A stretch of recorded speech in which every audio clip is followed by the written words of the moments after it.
pedindo. E é por causa dessa ansiedade para que as coisas se resolvam de uma forma rápida, é que muitos de nós cometemos erros na nossa vida. Fazemos e escolhemos coisas que não é do agrado do Senhor, mas por causa da nossa ansiedade, às vezes a gente faz. Livro do profeta Jeremias, capítulo de número 29. Eu sei que hoje é Santa Ceia. Tinha até preparado uma mensagem acerca da Santa Ceia, mas agora, pouco antes, Deus colocou essa mensagem no meu coração e eu queria compartilhar ela com vocês. O capítulo 29 do livro do profeta Jeremias nos traz uma carta em que foi enviada no tempo do rei Nabucodonosor àqueles que estavam exilados, presos por ele. Deus, na sua infinita bondade, no seu infinito amor, já havia algum tempo avisando o povo de que eles estavam trilhando um caminho errado, de que eles estavam escolhendo as coisas erradas, de que não era certo o que eles estavam fazendo, e se continuasse a fazê-lo, sofreriam consequências. E de repente o Império Babilônico vem e leva todo mundo cativo. Só restou alguns. E a carta mais ou menos diz assim, no capítulo 29, versículo de número 4 até o 13, 14. Diz assim: assim diz o Eterno Todo-Poderoso, o Deus de Israel, a todos os exilados que desterrei de Jerusalém para a Babilônia: edificai, pois, casas e habitai nelas, plantai pomares e comei de seus frutos, casai-vos e gerai muitos filhos e filhas, escolhei esposas para os vossos filhos e dai vossas filhas em casamento, a fim de que tenham filhos e filhas. Multiplicai-vos ali e não venhais a diminuir o meu povo em número de pessoas. Dedicai-vos à busca da prosperidade da cidade, para onde vos deportei, e orai a Yahvé, ou ao Senhor, em favor dela, porque o progresso dela será a vossa prosperidade.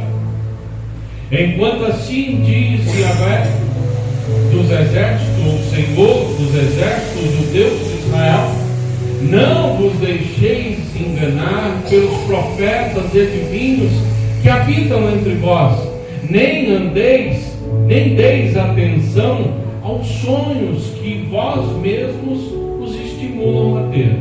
Ora, eles vos profetizam falsas visões e palavras em meu nome. Eis que eu jamais os enviei, afirma o Senhor. Assim diz Yahvé: quando se completarem os 70 anos da Babilônia, eu cumprirei a minha promessa a vosso favor, e trazer-vos de volta para este exato lugar. Porquanto somente eu conheço os planos que determinei a vosso respeito, declara Yahvé: planos de vos fazer prosperar e não vos causar dano, dor e prejuízo, planos para vos dar esperança e um futuro melhor. Então me invocareis e chegareis a mim para orar, e eu vos darei toda a atenção. Vós me buscarei e me encontrareis quando me buscardes de todo o vosso coração. Serei achado de vós, ou me deixareis ser encontrado por vós, e farei mudar a vossa sorte. Pai, em nome de Jesus, eis a tua palavra sobre nós. Que ela venha, Pai, de encontro às nossas indagações, aos nossos questionamentos, e que venha responder-nos, Pai, a cada um, não deixando dúvida no nosso coração de que foi o Senhor falando com cada um de nós. Pai, que em nome de Jesus Cristo nós possamos sair daqui nessa noite convictos de que ouvimos a Tua voz e que possamos dar um novo rumo à nossa vida, em nome de Jesus Cristo. Amém. Graças a Deus. Aleluia.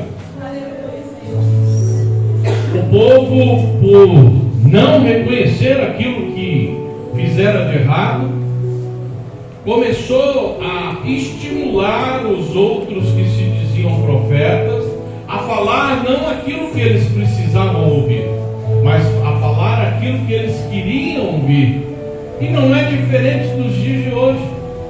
Os dias de hoje, se você pregar sobre pecado, arrependimento, transformação, regeneração, justificação, a igreja fica vazia.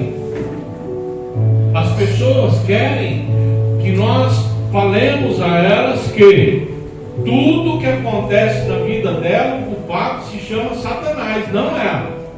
Ela é uma pobre coitada que nasceu sem esperança e que, se ela seguir aquilo que eu estou dizendo, ela vai se tornar uma pessoa rica. É isso que as pessoas hoje querem ouvir. E é isso que traz ibope. Eu falar que Deus é um Deus da prosperidade, que Deus é o Deus que vai fazer mudar a sua sorte, mas a sua sorte não te fazendo trabalhar, mas trazendo dinheiro para você viver sossegado, numa rede, aguinha de coco. Eu adoro, né?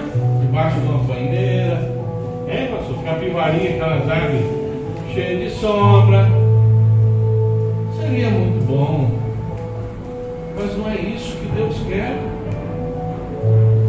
Deus quer que a gente trabalhe. Por quê? Se nós pararmos de questionar Deus e olharmos para a nossa vida, faz um apanhado da tua vida. Eu estou com 51 anos. Então eu comecei minha maratona com 10. Então eu posso olhar 40 anos atrás. 40 anos para cá. Quais foram as coisas que eu fiz para que hoje resultasse nas coisas que acontecem na minha vida? Porque são 40 anos que eu plantei. Plantei mais coisas ruins, menos coisas boas, ou plantei mais coisas boas e menos ruins? Mas eu vou colhê-las. Quem já colheu algodão aqui na vida? Porque tem um espinho danado. Quem tem prática se machuca todo. Você vê aqueles velhinhos que você fala assim: vou abalar bambu. Bom, se ele consegue viver disso, eu vou. E a hora que você começa a colher, o velho sai naquela carreira assim, e vai botando dentro do bornal. No final do dia está com um saco de 1 tonelada e você não pegou 10 quilos.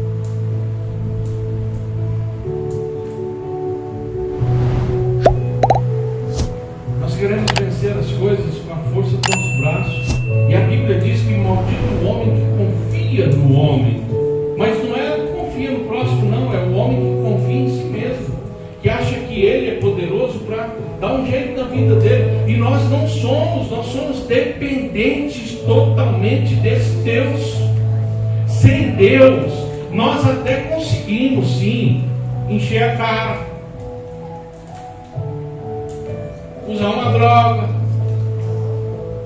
viver de uma forma desregrada, mas quando tange para você viver dignamente com toda a lei de Deus, nós não conseguimos sozinhos, porque nós somos dependentes desse Deus. Nós somos falhos. Não adianta eu falar assim que eu não vou pecar. Na minha essência é de pecador. Então não adianta eu ficar questionando a Deus e perguntando para Deus o que foi que aconteceu, por que tudo isso acontece comigo, sendo que a resposta só. Olha para o seu passado. Quais foram os caminhos que você percorreu para estar aqui hoje fazendo esse tipo de questionamento? E se você parar de questionar e se atentar à palavra do Senhor, você vai entender que mesmo estando numa situação que você julga ser ruim, você tem que continuar a sua vida. Você não pode parar a sua vida porque a tristeza invadiu o seu coração. Você não pode parar a sua vida porque simplesmente uma porta fechou. Você não pode parar a sua vida porque o emprego não surgiu. O que o Senhor diz aqui? O pessoal começa a indagar, e Deus manda Jeremias enviar uma carta. No versículo de número 5, ele diz assim: edificai, pois, casas e habitai nelas, plantai pomares, comei dos seus frutos, casai-vos, gerais filhos e filhas, escolhei esposa para os vossos filhos e dai as vossas filhas em casamento. Ou seja, continua a viver, continua a caminhar, continua com a sua vida. Eu te avisei para não ir por esse caminho, mas já que você foi, já que você resolveu ir por esse caminho, agora aguenta as consequências, mas continua vivendo. Aleluia. Deus, glória. Tem gente que erra, mas não quer aceitar o erro, não quer reconhecer o erro.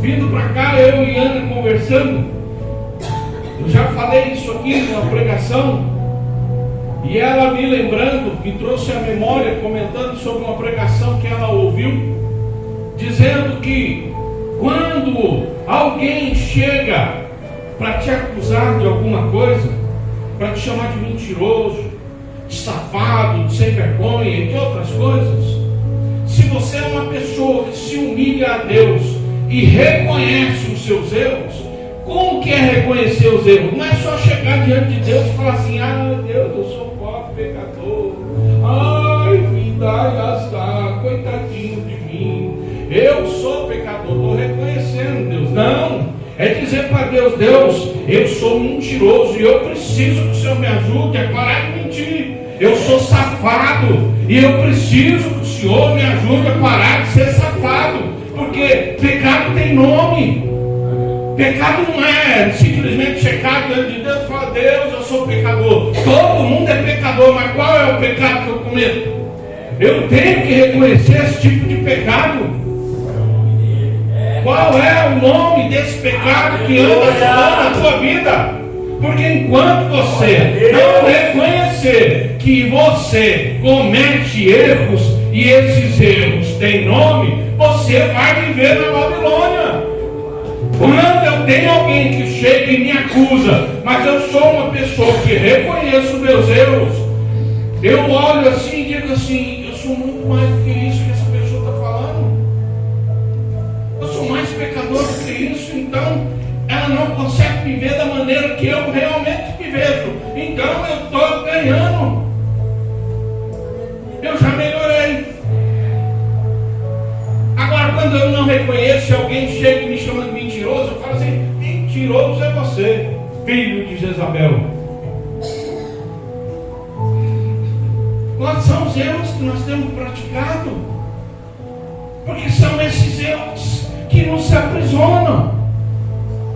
São esses erros que nos deixam cativos todos os dias. Mas não, eu prefiro questionar a Deus e parar a minha vida por causa desse questionamento, ao invés de reconhecer que eu erro em algumas coisas e preciso consertar aquilo. Eu preciso. Deus não escraviza ninguém, gente.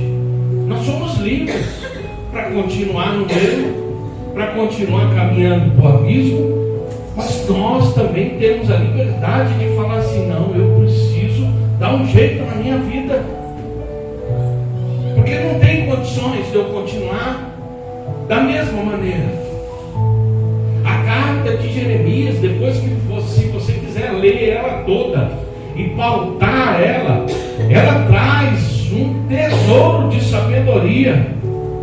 E ela confronta cada um de nós naquilo que a gente anda questionando a Deus. Porque todos nós, igual o povo de Israel, somos exilados. Tem hora que Deus fala assim: quer me ouvir? Vamos ver até onde você vai. Não tem condições.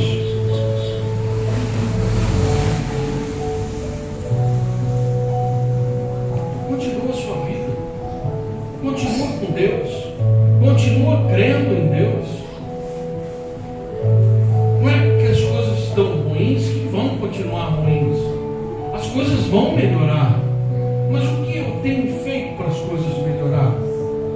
Eu reconheci aquilo que eu fiz durante 40 anos. Eu reconheci que todos os caminhos que eu percorri até aqui foram caminhos tortuosos. Caminhos que certa passagem não agradavam a Deus. Ou eu vou continuar nesse mundinho de mentira até Jesus voltar, e aí eu vou pôr a culpa em Satanás por não conseguir ir para o céu. Porque Satanás é que me impede. É Satanás que não me deixa vencer. É Satanás que me impediu de estudar. Olha quantas vezes eu tentei estudar e o sono batia na minha mente. Era o demônio cansando a minha mente para mim não estudar. Nós temos que parar com a síndrome de Adão e pôr a culpa em todo mundo, menos de nós. O culpado por aquilo que eu sou eu mesmo. Se o meu casamento não vai bem, o culpado não é minha esposa, o culpado sou eu. Porque eu sou dono de tudo aquilo que eu decido ser. Se você não sabe o que fazer, quais as decisões tomar, ajoelha e busca em Deus, e Ele vai colocar no teu coração. Deus diz para o povo: continua a vida. Aí no versículo 7 ele diz assim: dedicai-vos à busca da prosperidade. Busca a prosperidade nesse lugar que você está. Não é o emprego que você sonhou, mas busca a prosperidade aí. Luta, seja o melhor aonde você estiver.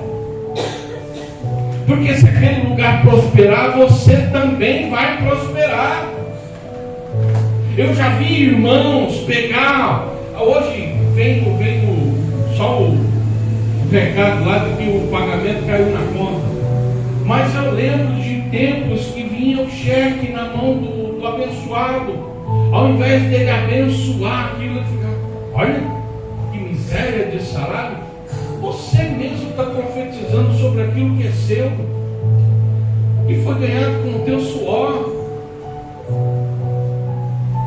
Como é que Deus vai abençoar uma coisa que você já amaldiçoou antes de entrar? Como? Entrou, ora a Deus, fala: bendito seja o Senhor, que isso seja próspero na minha vida, que multiplique e que eu possa suprir todas as minhas necessidades para a honra e glória do santo nome do Senhor. Cansei de falar isso para irmãos: para de amaldiçoar o seu salário. É igual, as pessoas não gostam que a gente fala de dízimo, mas eu falei aqui uma vez: dízimo, o que é dízimo? É 10% daquilo que eu ganho. Qualquer lugar que você vê o que é dízimo, é 10%. Quando eu ganho 10 mil reais, eu tenho que dar quanto de dízimo? 1.000 reais. Se eu ganho 10 mil reais e dou 100 reais de dízimo, o que eu estou falando para Deus?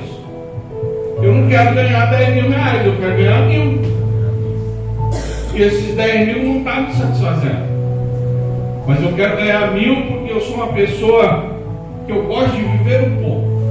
Então o Senhor me dá R$1.000 só. Porque os 10 mil reais dele vão parecer 1.000. Vão sumir, que ele não vai ver aquilo nunca mais. Não é que Deus vai tirar o emprego, vai tirar o salário. Não, mas é aquilo que vai evaporar. Porque ele mesmo está amaldiçoando tudo que ele tem. Quando eu entro para a maçonaria tem mensalidade. Quando eu entro em um clube social, o clube social tem uma mensalidade. Tem ou não tem? Eu não tenho que pagar? Se eu pagar, eu usufruo. Se eu não pagar, eu não usufruo. Deus diz assim: trazei todos os dízimos à casa do tesouro, para que haja mantimento na minha casa, e fazei prova de mim, se eu não vos abrir as janelas dos céus e derramar sobre vós uma bênção tal, que dela vos advenha a maior abastança. Quando eu não faço isso, o dono do clube está dizendo o que para mim? Não vou abrir a janela dos céus. Fica com seu dinheirinho. Deus não precisa do dinheiro nosso, mas a casa dele precisa, porque eu não tenho dinheiro para sustentar isso aqui sozinho. Pastor Antônio é meio masoquista, ele deve ter. Tem, ele esconde o leite, olha lá. Esconde. Tem muito dinheiro escondido, esse homem. Debaixo do colchão. Botou o colchão lá que está cheio. Tá? Da cama box, daquela baú assim. A hora que abre é só notinha assim, a verdinha. O negócio lá está cheio. Tá? Vai lá. Pensou se o Senhor está lá? Aleluia.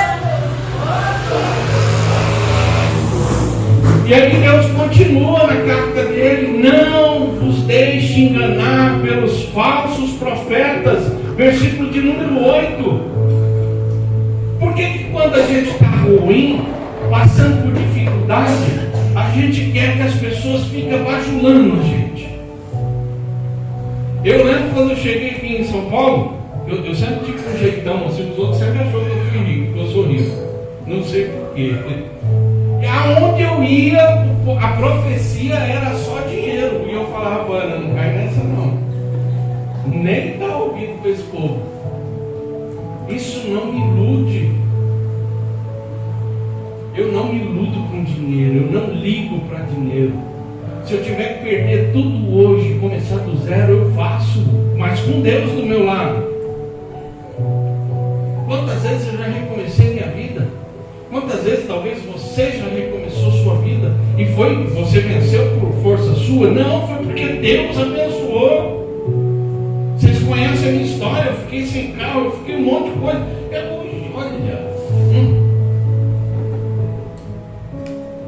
Eu sou abençoado por Deus. Falei ontem para a Ana, levei ela no shopping para ela parar de empurrar. Mano, querendo umas coisinhas. Levei para o shopping e na volta eu vinha falando para ela. E ela falando assim para mim: você lembra quando você me deu aqueles presentes? Assim? Eu falei: lembra? Eu achei que você tinha ganhado na loteria e não falava para mim, porque para mim não sair gastando. Porque ela falou assim: eu não sei de onde você conseguia tirar tanto dinheiro.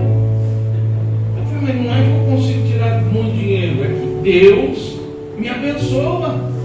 E Deus, Ele faz eu conseguir organizar a minha vida e não gastar além daquilo que eu ganho.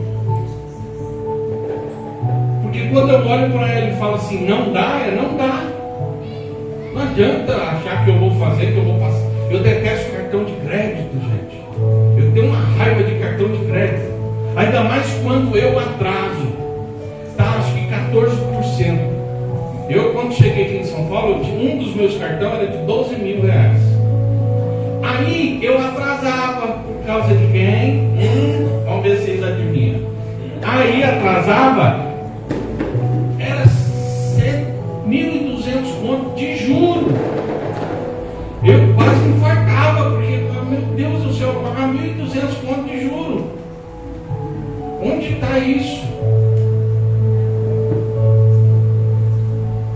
Para quê? Você tem uma vida boa? Não tem uma vida boa. Tem gente que compra carro aí do ano em 900 parcelas. Fala, o carro é meu. Não, o carro não é seu. Vai ser seu quando você quitar ele. Enquanto você não quitar, ele não é seu.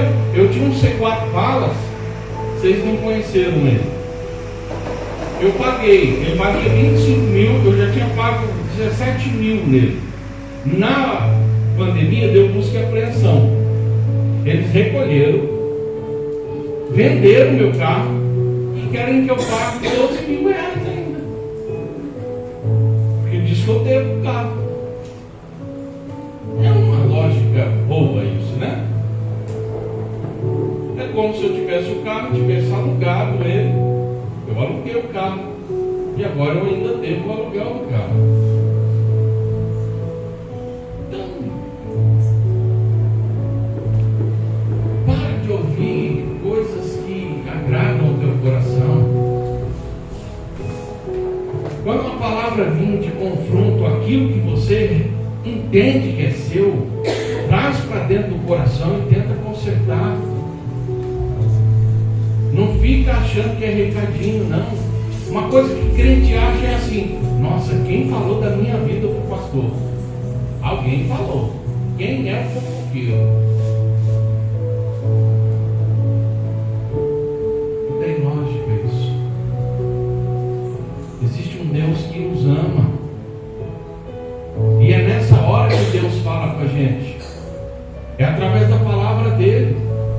Quando eu leio a palavra, quando eu oro a Deus, isso é uma conversa, é um diálogo. Então, para de dar ouvido às pessoas e viva a sua vida com esse Deus que te ama, com esse Deus que faz inúmeras coisas para te abençoar e você não vê Ele trabalhando por causa do seu egoísmo.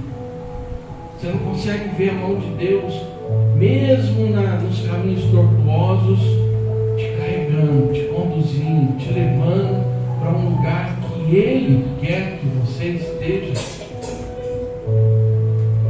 Porque quando eu faço um apanhado geral da minha vida, até aqui, é impossível não ter a mão de Deus ali.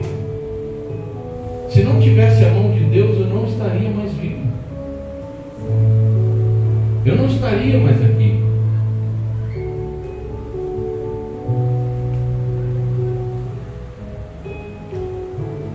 Versículo 11 do capítulo 29, a palavra do Senhor diz assim: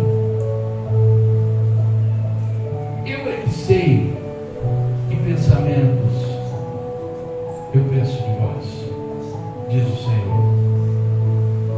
Pensamentos de paz e não de mal.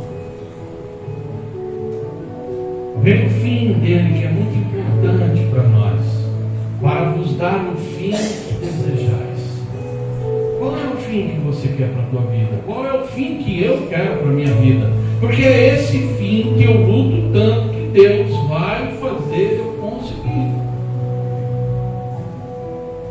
Deus quer pensamentos maravilhosos. Ele tem pensamentos maravilhosos. Pensamentos que, se nós seguirmos aquilo que Ele determina, nós só teremos paz. Deus não quer o nosso mal. Mas no final desse versículo ele diz assim: para vos dar o fim que desejais. Qual é o fim que você quer? Porque quando eu entendo que mesmo nos caminhos tortuosos, vivendo de uma maneira que eu não consigo entender porque eu estou passando por aquilo, mas eu continuo a minha vida com esse Deus, amando Ele, respeitando Ele, conduzindo a minha vida para a Nova Jerusalém, que é promessa dele, que eu não dou ouvido a falsos profetas, eu fico ali ouvindo a palavra verdadeira do Senhor, então a palavra de Deus continua a partir do versículo 12. Até o 11 é uma coisa. Quando eu entendo até o 11, ela tem continuidade. Quando eu não entendo, para ali e vai rever sua vida. Então, é uma consequência daquilo que eu fiz anteriormente. É uma continuação. Quando eu entendo que Deus tem pensamentos de paz e não de mal, para me dar um fim que eu desejo, aí a palavra de Deus continua. Então me invocareis, e passareis a orar a mim, e eu vos ouvirei. Porque enquanto eu não entendo essas coisas, eu oro, e Deus não vai me ouvir. Por quê? Porque eu sou um pobre coitadinho que nunca errou, que eu estou passando por aquilo, porque pessoas fizeram mal para mim, pessoas me iludiram, pessoas contaram mentira no meu ouvido, e eu enganosamente resolvi trilhar aquele caminho. Mentira, pobre, mentiroso que eu sou. Porque Deus colocou um botãozinho em cada um de nós, tirando Samuel e o Pietro, todo mundo tem. Eles vão ter daqui um tempo, que se chama consciência. Todas as vezes que você erra, aquele botãozinho acionado, e você sabe que você está errando, mas você continua no erro. É esse botão que tem que parar de ser acionado, para você poder prosseguir e Deus ouvir a sua oração.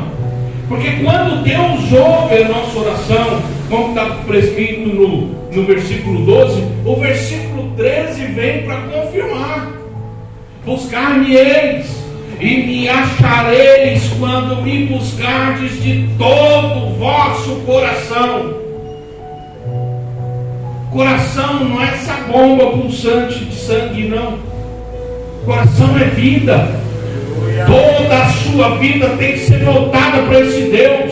Toda a sua vida tem que ser em prol de buscar a Deus, de sentir Deus, de falar com Deus, de se alegrar com Deus, mesmo quando as coisas estão difíceis. E o início do versículo 14 diz assim: serei achado de vós e farei mudar a vossa sorte. Quais são os questionamentos que você tem feito acerca desse Deus?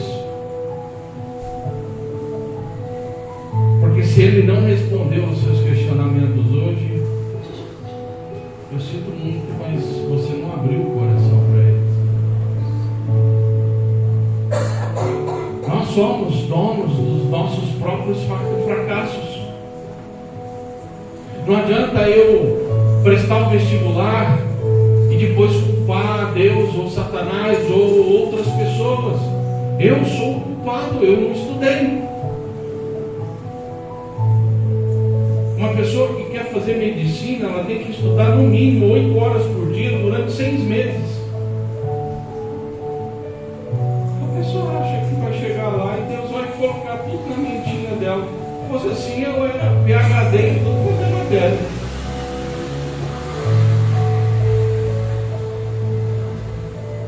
Deus quer te abençoar, mas o quanto você tem lutado para ser abençoado? O quanto você tem lutado para isso?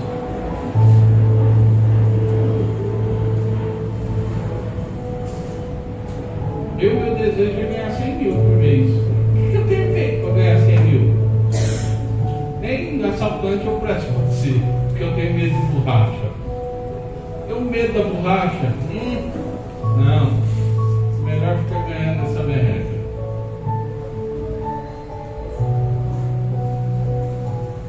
Luta, gente. Continua a viver. Dá glória a Deus em todas as circunstâncias.